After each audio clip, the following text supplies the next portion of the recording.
Lockdown से पहले गीता के घर का नजारा कुछ ऐसा था कि रोहन ऑफिस जाता था और शिविन स्कूल।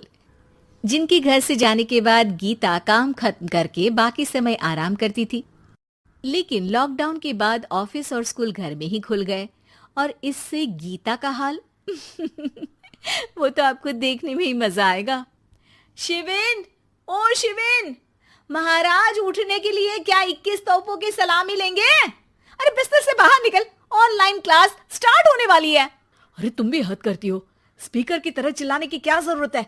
दिख नहीं रहा मेरी कॉन्फ्रेंस चल रही है। अब कैमरा और स्पीकर ऑन कर रहा हूं, मुझे कोई शोर नहीं चाहिए। इस पर जैसे ही रोहन लैपटॉप का कैमरा और स्पीकर ऑन करता है तभी कुकर की सीटी बजती है। करा लो अब इसे चुप। लॉकडाउन नहीं हुआ, मेरी मौत का फरमान जारी हो गया। दोनों बाप बेटे ने नाक में दम किया हुआ है।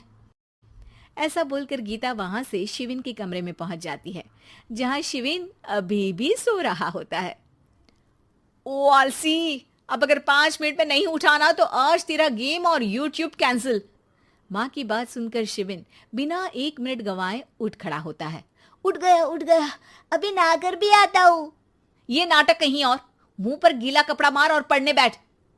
शिविन की ऑनलाइन क्लास स्टार्ट हो जाती है, जिस पर गीता उसे वहां बिठाकर रसोई में चली जाती है। थोड़ी देर में उसे कमरे से कुछ आवाज सुनाई देती है, जिसे सुनकर वो कमरे में वापस आती है। हाय राम, तुझे क्लास अटेंड करने के लिए बोला था, कैमरा ऑफ करके बिस्तर पर नाचने के लिए नहीं बोला था।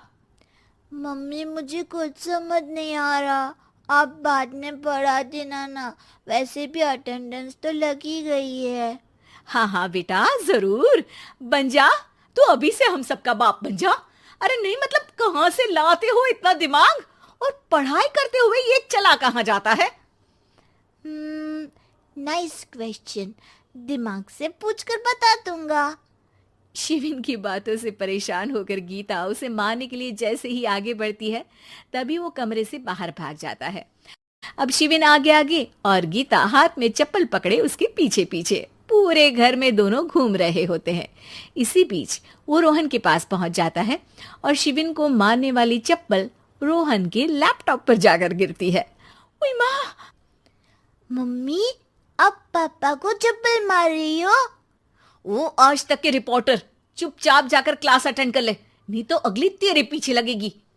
इस पर शिविन वहां से चला जाता है, जिसके बाद रोहन गीता से कहता है, इस सर्कस के लिए कुछ बोलना चाहोगी?